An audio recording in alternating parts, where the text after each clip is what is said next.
Howdy, guys, and welcome to night 53 of Big Brother's season 23 overnight feed recaps. And welcome to Cliff Notes from outside the Big Brother house. Now, before we talk about Big Brother in the game, just a quick shout out to the people of Louisiana that are having to deal with Hurricane Ida coming on shore today.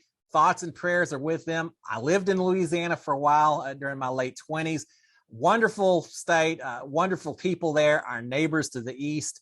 And we both fight these hurricanes every once in a while. So I'm just thinking about the people over there. Stay strong, Louisiana. All right, with that being said, let's talk about Big Brother, what's going on. First of all, remember, Tiffany won the HOH. She put up Kyland and Xavier. She put it Kyland and Sarah Beth on the block. Xavier was a third nomination based on his punishment from winning the last veto. But then we had the high roller competition, the coin of destiny, the coin flip, which Claire has won. Didn't change anything up. We still have the three same people on the block, but we had the veto competition yesterday. Is that going to change anything up? Well, I'm here to tell y'all all about it. So the veto was held yesterday. It sounds like it was some sort of an individual compete one at a time, a timed competition to put pictures in order. It sounds like it involved all the house guests, BB high school hijinks, something along those lines. But it's very similar to a competition they had last year where you had to put a bunch of pictures in order. It sounds like we won't know until we actually see the veto competition on Wednesday, I think. But some kind of veto competition. And the winner of that veto competition, remember, there's a few people, Sarah Beth, who very much need to win this veto competition. So the winner of the veto is Hannah. Hannah wins the veto competition. Now, just yesterday on my recap, I was calling out Hannah for making all these grand plans about boot order and all that, while she hadn't actually won anything at all during the season. Well, she responded with her first victory. So I don't know. I'd like to think maybe I have something to do with that. She'll probably argue otherwise. But no, Hannah wins her first competition of the year. She wins veto. Props to Hannah. Congratulations for your victory. And again, some people kind of turn it on the last half of the season. Hannah could easily be one of those. She's smart enough to do it, and she seems athletic enough as well. So we'll see. It may be a whole different second half of the season for Hannah, but Hannah's won the veto with the won her first veto. Now, along with the veto victory, she also gets to watch a movie, and she gets to take two guests with her. And she has picked Kylan and Sarah Beth to attend the movie with her. I like that.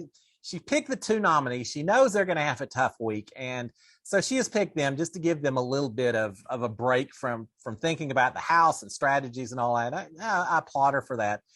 They go and see a movie called Dear Evan Hansen, which I really don't know that much about. Apparently, maybe it's a little bit of a Broadway musical that's been turned into a movie. But I really don't know that much about it. It doesn't matter. During my season in the house, we didn't get a movie. We didn't get a concert. We didn't get anything that was a break from entertainment. But I don't care what they were showing. It could have been dirt digging in Russia or something in the Russian language. I still would have loved to have seen it just to get some diversion from the house. So they actually did get the movie. They got to watch it last night for a few hours. I think they watched it up in the HOH room. They had popcorn and just got to take a little bit of a break from the game. So I'm happy for them getting to do that. Now, it does, talking back to the game and strategy, it does sound as though Hannah is probably planning to take Xavier off the block. And I think, we know Xavier's safe, right? He's not going anywhere this week. So her doing that, I think it's probably a bit of a smart move on Hannah's part, trying to build some relationships with Xavier, just extending a little bit of a hand out there and saying, hey, I'm here with you. I'm here to help you out, Xavier, which is important because we're getting ready to see the final six, the Cookout Alliance, having to go up against each other because we're not going to have any more targets left in another couple of weeks. So Hannah's thinking about using her veto to pull Xavier off. Since he was a punishment nominee, as opposed to being nominated by the HOH, it means there won't be a replacement. Well, I was going to say Tiffany, but actually it would be clear at this point. She doesn't have to pick someone to take Xavier's place, as would happen if Kylander or Sarah Beth was taken off. So if Hannah does that, we'll just have two nominees. We'll have Kylan and Sarah Beth. Sarah Beth is going home. At this point, unless Julie Chen jumps in with some huge power that we haven't heard about, and that's not going to happen. Sarah Beth is going to be heading out of the house on Thursday. Now, here's what I thought was interesting. We hear about the high roller competition. The first week it costs you $50 to play. The second week, $125. The third week, $250. Claire saved all her money for those 3 weeks to win the most powerful to win the most powerful power that we've seen all season long of being able to take over the HOH. And with that power, what did she do with it? She kept nominations exactly the same. She didn't get a chance to put up a new nominee after a veto was used. She really didn't change the game whatsoever with her power. And I think, given in a few more weeks, I think she's really going to regret not shaking up the house a little bit while she had the power to do so. But a lost opportunity from Claire's part, but she doesn't understand it. She'll figure it out later, but maybe not just yet. All right, so with Kylan and Sarah Beth on the block, Sarah Beth's fate is sealed. The only real question is it going to be a unanimous vote? And with that in mind, does Sarah Beth expect to get a vote from Kylan? Or if she sees a unanimous vote, is that really going to sour her on her relationship with Kylan or not? We don't know yet. We'll find out. And here's the bigger question. Does Sarah Beth realize that she's going home? I think she's suspicious of it. I think she's thinking that's probably the case. But I think she's trying to convince herself that maybe Kylan is still a bigger target and maybe there's an opportunity. You have to hold out hope, right? But I think even she realizes that her position in this house is pretty precarious right now, and she's probably going home. But there's people like Kylan that's still trying to kind of pretend as though it could be him and trying to mislead her. Is he doing it just to make her life a little bit easier for the next few days? Or is he doing it just to try to I don't know, to try to continue support with her? Not really sure all his motivations, but he's not necessarily coming clean and saying, yeah, you're the target, Sarah Beth. There's a whole lot of, well, I don't know, they could be going after me as well. We know that's not the case. Sarah Beth suspects that's not the case, but I don't know that she's convinced completely. Sarah Beth is crying. She is upset with Kylan. She's really upset the way things have worked out.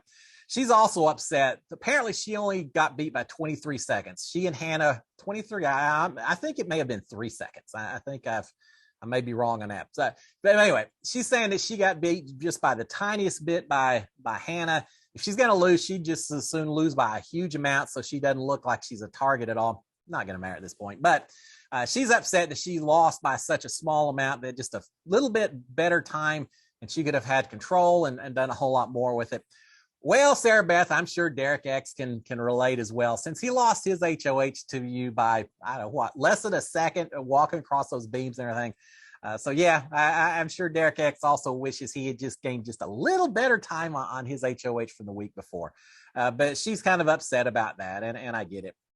Now, after the movie is over, they come downstairs and all the house guests do a big blue couch episode. They're Alyssa, they're interviewing her, and they're playing a mafia game, and Kylan's doing stand-up comedy. In other words, they're doing a whole lot of things that don't have anything to do with gameplay. But as I always say, even when you're not playing the game, you're still playing the game. And we get that in this situation because after Kylan does his stand-up comedy, Derek immediately is applauding him, talking about how funny he was, everything like that. And Tiffany's giving Big D a hard time. She's saying, you're always cheering for Kylan. You support everything he does. And then she calls it a roast. She says, it's time to roast Big D. Now, it's all said jokingly, kind of, sort of. It's all said jokingly. Everyone's laughing back and forth as you would expect with the roast. But it's also obvious who Tiffany's next target is. Now she sees Sarah Beth on the block. She knows at this point in time Sarah Beth's going home. We know who Tiffany's targeting as her first Cookout Alliance member that she wants booted out the door. And it's Big D. And even though it's said jokingly, even though it's kind of a humorous situation in the house, there's always intent when you do these things. And Tiffany is certainly calling out Big D as best as she does so well, of calling him out without making it sound serious. But everyone else is listening. Everyone else is hearing everything that she is accusing Big D of doing. So just keep that in mind. We know, right? Tiffany, if she gets that HOH as soon as it's the Cookout Alliance, we know she's going after Big D, and we know that Big D's going to be going after Tiffany as well. We all know that. and I'm kind of excited for it as well. All right, we do have a Big D talking to Sarah Beth. He's trying to give her some advice, and I gotta say this: Big D hasn't won any competitions. I call that Hannah. I haven't called that Big D, which I need to do as well. He hasn't won anything yet, but Big D has done a pretty good job of trying to talk to all the people as they're on the block, as their games are threatened, trying to calm them down, make them feel comfortable. He's done it. He did that with Brittany. Now he's doing it with Sarah Beth as well. He's giving her some advice on what he thinks she maybe needs to say to Hannah to convince Hannah to pull Sarah Beth off the block. It's not going to matter, but it's conversation about saying, oh, she could help beat the guys when it comes down to it. She's a strong female competitor, which Hannah's going to eventually need. A whole lot of conversations that on the surface make sense, but they aren't going to make a difference. Hannah's not pulling Sarah Beth off the block. And Big D knows it as well, but he's just trying to make Sarah Beth feel a little bit better. And he's doing a little bit of jury management, which you always need to be doing. We've got Tiffany talking to Xavier. She's asking Xavier if he's moping, and he says, I think he says something. I am a grown-ass man. You don't need to be asking me that. But later, Tiffany actually saying, now, you need to stay in here just a little bit longer and mope just a little bit longer.